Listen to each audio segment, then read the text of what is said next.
Olá, sejam bem-vindos à Paróquia Nossa Senhora Rainha, no bairro Belvedere, em Belo Horizonte. Hoje, no programa Palavra de Fé, a nossa convidada é a médica pediatra, doutora Filomena Camilo, com o tema Jesus, a esperança da vida. Acompanhe.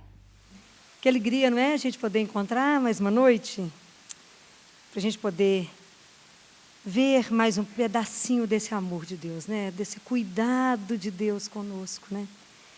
E hoje eu quero comentar realmente o evangelho de hoje, que é de Lucas, né? Que nós acabamos de ouvir e que eu vou reler para vocês, que é Lucas 7, que Jesus foi a uma cidade chamada Naim, seus discípulos e numerosa multidão caminhavam com ele.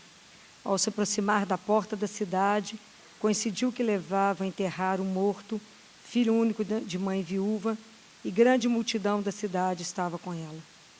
O Senhor, ao vê-la, ficou comovido e disse-lhe: "Não chores." Depois, aproximando-se, tocou o esquife e os que o carregavam pararam. Disse ele então: "Jovem, eu te ordeno, levanta-te." E o morto sentou-se e começou a falar, e Jesus o entregou à sua mãe. Todos ficaram com muito medo e glorificavam a Deus, dizendo: "Um grande profeta surgiu entre nós, e Deus visitou seu povo." E essa notícia difundiu-se pela Judéia inteira e por toda a redondeza. Palavra da salvação. Sempre que a gente lê um trecho, nós podemos ir em vários níveis de leitura, né? No nível inicial, Jesus está chegando numa cidade, tem um enterro, e aquela situação, uma situação delicada de uma mulher viúva, que quando, nessa época, ela ficava viúva e perdia o filho, além de tudo, ela tinha todos os bens saqueados. Ela não tinha direito a nada. Porque a única pessoa que podia restaurar todos os bens dela e restituir era o filho. Homem, porque se fosse filha mulher também não tinha chance. Era uma época que a mulher valia menos né? Era nada, próximo de nada. Então, nesse momento aqui, num olhar superficial, Jesus, quando ele ressuscita esse moço, ele restaura a dignidade dessa mulher, né? Então, ele faz com que ela possa viver dignamente nesse momento. Esse é um primeiro olhar, né? Um segundo olhar, aqui, é a ressurreição do filho dessa viúva em Naim. Assim como Jesus ressuscitou Lázaro, assim como Jesus fez milhões de milagres, aqui foi uma ressurreição. Não porque Jesus somente fez essa ressurreição, mas porque Jesus é a ressurreição e a vida. Não foi só isso, né? Ele é simplesmente a ressurreição. Será que a gente entende isso quando ele diz: "Todo aquele que vive e crê em mim nunca morrerá? Porque eu sou a ressurreição e a vida"? E numa outra leitura espiritual, esse encontro de Jesus com esse moço morto é o encontro de Deus com a humanidade morta pelo pecado. Quando Jesus transforma tudo isso. Como é que a gente vai entender isso melhor, né? Deus, quando nos criou, gente, guardem isso. Quando Ele nos criou para sermos livres, inteligentes e soberanos. Esse era o desejo de Deus. Quando Ele criou o ser humano, era para isso, era pela soberania, pela beleza, pela inteligência e pela liberdade. Bem, mas aí veio o cataclisma do pecado. E aí, para a gente poder compreender mais ou menos a dimensão disso, é como se tivesse um jardim lindo e veio que foi invadido por um ciclone. Sobrou nada. Sobrou umas flores caídas, murchas, tudo absolutamente destruído. Absolutamente destruído. Então, quando Deus vê essa situação do homem completamente destruído, Ele, na infinita misericórdia dEle, Ele nos manda quem? Jesus. Então, Jesus assume a nossa forma humana, Ele é gerado, Ele nasce, Ele cresce, Ele chora, Ele se alimenta, Ele vive o lado humano. Mas Jesus não ficou só nisso. O que Ele fez? Ele assumiu todo o nosso pecado. Todo o nosso pecado. Quando, se você se lembra da Sexta-feira da Paixão, quando Jesus está muito ferido, muito chagado, que já está com a coroa na cabeça, completamente desfigurado, alguém grita assim: "Eis o homem." Não é? Vocês lembram dessa parte? Eis o homem. Esse é o retrato do homem destruído pelo pecado. Aquela imagem de Jesus que ninguém o reconhece mais, é a nossa imagem, destruída pelo pecado.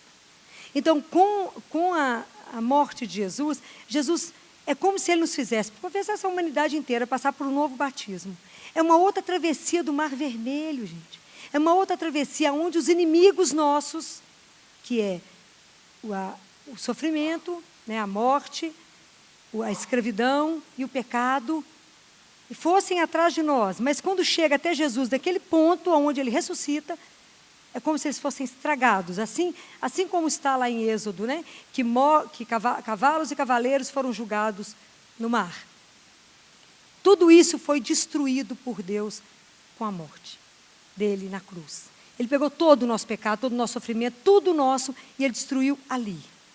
Tanto que essa imagem de eis o homem na sexta-feira da paixão e no domingo de aleluia, no domingo da Páscoa, quando ressurge outro homem. O outro homem completamente transformado, um homem novo. Esse é o homem que Deus quer de nós. Esse homem transformado que Deus quer. Então Jesus limpou tudo, transformou tudo, nos tirou do Egito lá da escravidão. Mas por quê, né? Por quê? Que Jesus veio, morreu pelos nossos pecados, ressuscitou, nos libertou de tudo isso. Mas por que nada muda? Mas por quê? Que a gente de vez em quando foge lá para o Egito e está tudo algemado na escravidão do mesmo jeito. Por quê? O que acontece conosco? Porque, na verdade, quando Jesus nos liberta de tudo isso, Ele não tira uma coisa de nós, liberdade. E o nosso coração humano, ele tende para tudo que não presta. E nós acabamos vivendo sobre escravidão.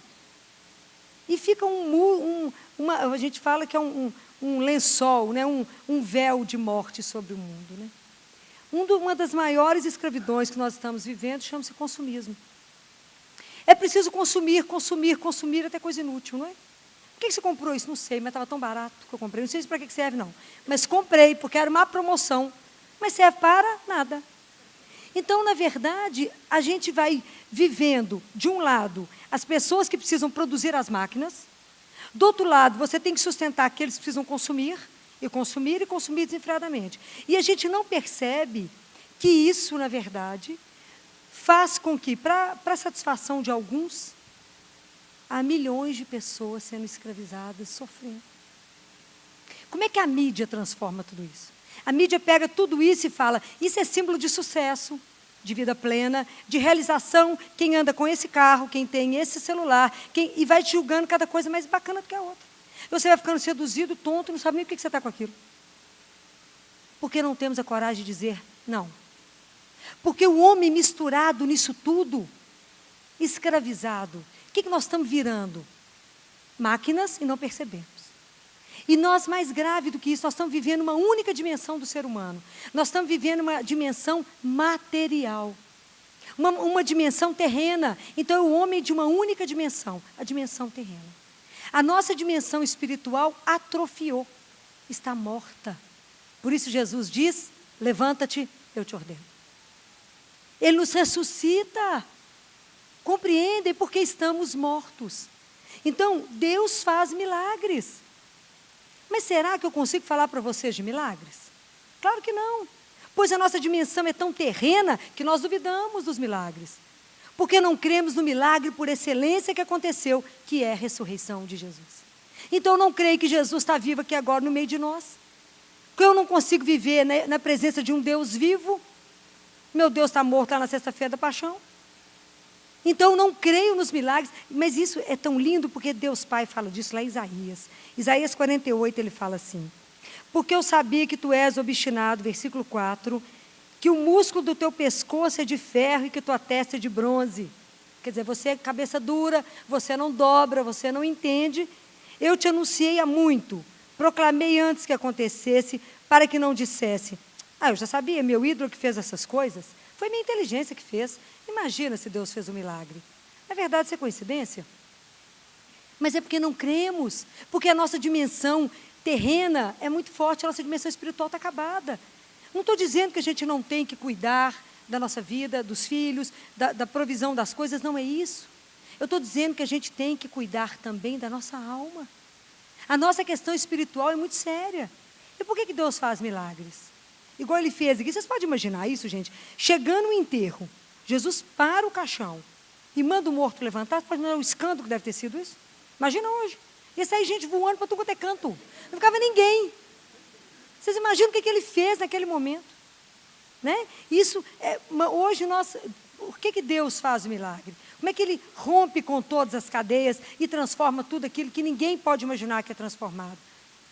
É porque Ele quer despertar, não em nós, que a gente fique estupefados pela ação de Deus, mas Deus quer nos chamar a atenção. É mais ou menos quando o céu está todo nublado, está tudo preto, escuro, e de repente tem um raio, tem uma faixa de luz, para poder te mostrar que atrás daquela nuvem preta tem um sol brilhando. É como uma professora que vai ficando desorientada, que os alunos estão tudo voando, tudo disperso, e ela bate palma sem parar de repente, para quê? Para chamar atenção. Quando Deus faz um milagre, Ele quer nos mostrar que, acordem, eu existo, estou vivo e faço as coisas, quando eu quero, do jeito que eu quero. Mas o que impede o milagre do Pai? A nossa falta de fé. Pois cremos, não. Eu vou contar para vocês dois, que não sou eu que fiz, não, eu não tenho participação nisso. É Deus Pai que conta para Catarina de Siena, no livro Diálogo, página 339, quem quiser ler e conferir. Catarina de Siena, para quem não conhece, é a segunda doutora da igreja. Essa mulher era analfabeta, não sabia ler nem escrever, analfabeta. Então Deus Pai fala com ela, Catarina, eu faço milagres, de acordo com a fé. Então ele conta a história de São Domingos, agora são domingos, dominicanos, não é? Mas quando Domingos, lá no mosteiro com os frades, e ele falou com a Catarina, Catarina, eles não tinham nada para comer no mosteiro, nada. Sabe o que Domingos fez, Catarina? Reuniu os frades e falou, irmãos, assentai-vos. Essa atitude de Domingos comoveu tanto o coração de Deus pela fé dele, pelo abandono. Assentai-vos, tinha nada para comer, nada, só água. Deus Pai diz assim, eu mandei 2 anjos para levar um pão alvíssimo para que eles comessem. Quantos aqui creem? Todo mundo fala, Filó, duvido. Mas é porque não temos dimensão espiritual para entender que Deus intervém. E aí ele conta a história de Santa Inês, que ele fala, aquela menina desde pequenininha, ela tinha uma confiança imensa em mim, ela tinha uma fé em mim e ela me servia. Família muito pobre, ela recebeu uma ordem de Maria Santíssima que construísse um mosteiro. Mas não tinha nenhuma condição para isso. Mas por causa da minha providência, ela construiu. Porque ela confiou só nisso. Ela não tinha nada. Tinha R$1. Olha que espetáculo. E construiu. E quando ela estava lá com 18 meninas, e Deus Pai fala, eu realmente, Catarina, passei do limite com a Inês. Mas é porque eu ficava tão encantado de ver o quanto ela ficava encantada quando eu intervia, que eu ficava esperando o momento de poder fazer. Ele fica acompanhando, não é? Ele fica ali olhando. E ele falou, eu deixei ela se alimentando só de verduras, mas eu sei que o ser humano, o corpo de vocês, não dá conta só de verdura, precisa de outras coisas. A não ser os corpos, aqueles que já são perfeitos, como Inês já era perfeita. Mas as outras moças não eram. E aí eu esperei Inês vir rezar. E intuí a ela a oração. Inês faz uma oração chamando ele de pai, de esposo eterno, e fala com ele assim, como que o Senhor faz com que eu traga 18 meninas para dentro desse convento e não preocupa para que elas morram de fome?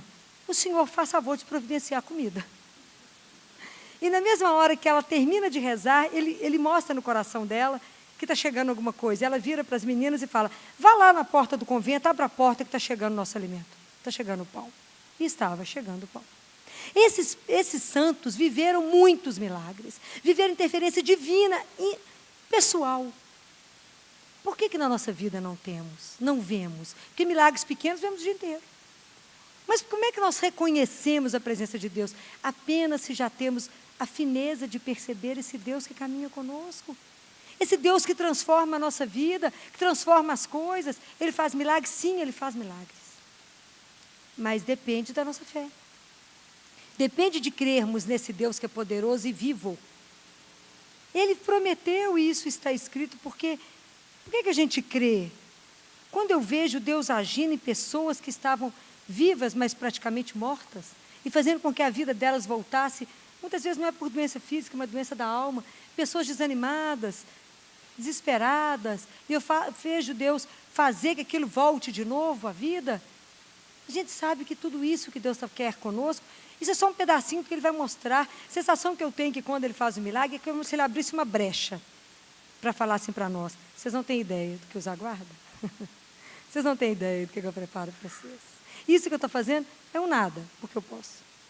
Né? Porque o filho de Naim, lá da cidade de Naim, Lázaro que ressuscitou, eles morreram, adoeceram depois e morreram, mas ressuscitaram.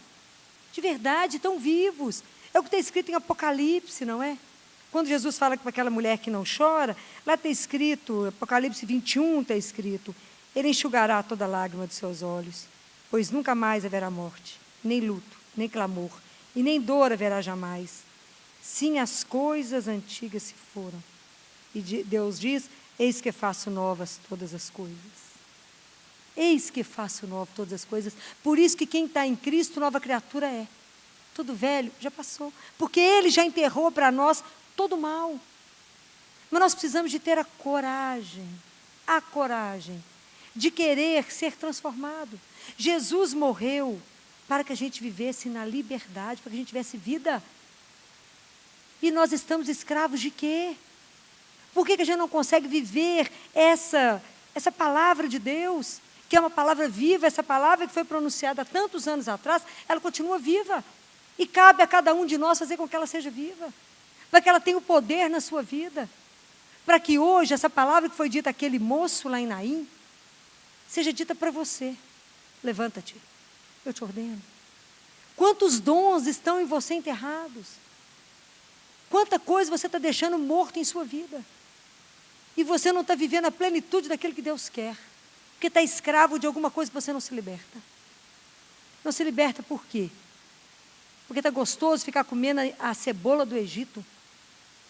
Porque você, apesar de entender o que está acontecendo, você prefere ficar com a migalha ou com a lavagem. Porque o mundo nos dá lavagem. Deus não. Deus nos dá um banquete de primeira qualidade. Mas qual situação da sua vida que está te mantendo preso?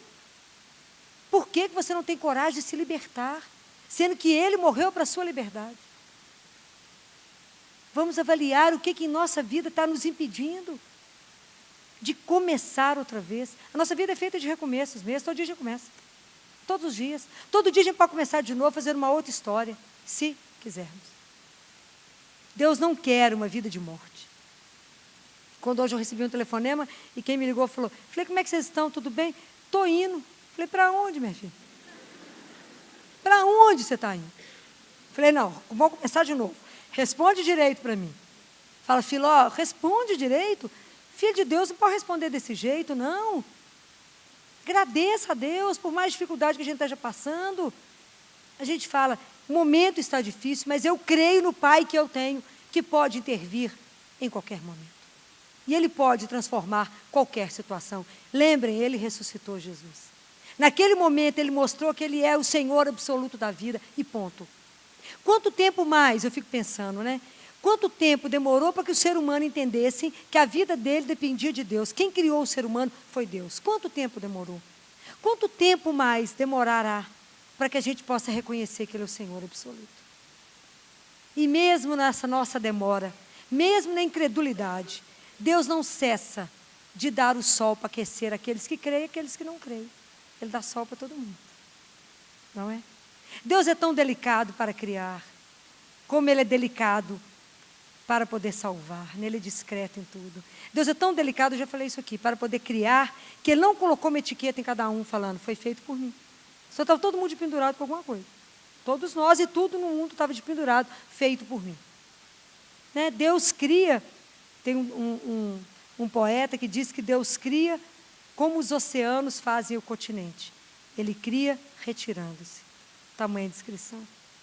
E o que eu imagino é que, quando a gente sair dessa fase nossa da fé, né? Porque um dia nós vamos sair da fé, porque nós vamos cair direto na visão. O dia que a gente puder ver Deus, a gente não precisa mais da fé, não é? Os nossos olhos irão contemplar o Rei, está escrito a palavra de Deus, né? Nós iremos olhar para aquela carinha mais doce do mundo, né? E quando a gente puder olhar para Ele, sabe o que mais vai nos surpreender? Não será a onipotência e a grandiosidade de Deus, mas será a humildade de Deus. Deus é doce, é nosso Pai, é amoroso. Se hoje Ele reuniu todos nós aqui e quis essa palavra, Ele quer nos ressuscitar. Ele quer nos tirar de situações que nós estamos presas, às vezes, no pecado. Presas em coisas que não estão nos permitindo caminhar como filhos da luz. Então, hoje, vamos pedir a Jesus que realize na nossa vida o milagre que a gente precisa. Ele pode. E Ele faz. Muitas vezes Ele vai diretamente, como Ele disse, e outras vezes Ele usa intermediários. Assim Ele também explicou para Santa Catarina de Siena. Mas Deus faz. Ele quer somente hoje abrir essa brecha para nos mostrar. Preste atenção, estou vivo. Estou vivo, estou atento. Cuidem da alma de vocês, cuidem da parte espiritual, porque ela é tão importante quanto as outras. Mas eu diria que é mais importante que o resto.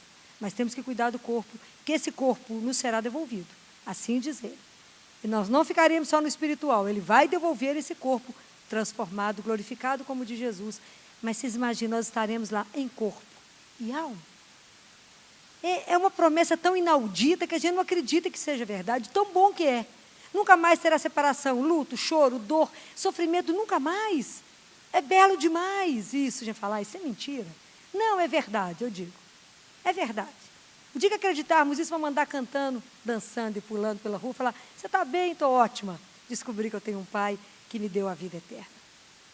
Vamos pensar nisso, né? Vamos avaliar na nossa vida o que na nossa vida hoje precisa ter o toque de Deus, para que a gente renasça, para que a gente também possa ressuscitar, para que essa palavra que Deus falou com esse moço ressoe hoje no nosso coração e durante a semana.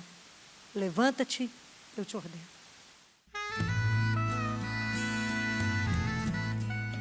E a doutora Filó hoje nos fala de Jesus ser a esperança da nossa vida. E ela conta aquela passagem que Jesus encontra com um cortejo, e era o filho de uma viúva, a viúva de Naim, que tinha morrido, e que era o cortejo do enterro desse jovem. E a viúva chorava. E naquela época a mulher não valia muito. E Jesus para, Jesus olha, Jesus toca no morto, coisa que também não podia fazer. E o morto ressuscita. O que eu quero dizer para você hoje é que Jesus olha para você. Jesus não só olha para você, mas Jesus toca naquilo que morreu na sua vida. Eu não sei aquilo que morreu na sua vida. Talvez seus sonhos, talvez a sua esperança está morta. Talvez você já não acredita mais nas pessoas e nem mais em nada. Mas o convite hoje para você é que creia que Jesus pode mudar toda a situação da sua vida. Jesus pode tocar naquilo que já morreu e trazer vida, porque Ele é a sua esperança. Ele é a esperança de uma vida melhor, de uma vida plena. E a nossa oração de hoje é falar isso. Jesus, toca na minha vida. Toca naquele lugar onde já morreu. Olha para mim, Jesus. Porque o olhar de Jesus é um olhar que resgata.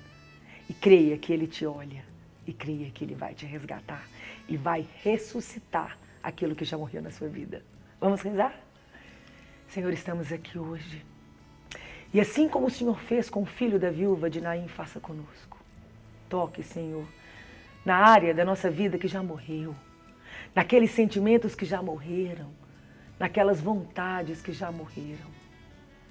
Toca, Senhor, e ressuscita, e renova, e refaz. Nos faz de novo se for necessário, Senhor, mas que a nossa vontade seja caminhar na Tua presença e diante de Ti.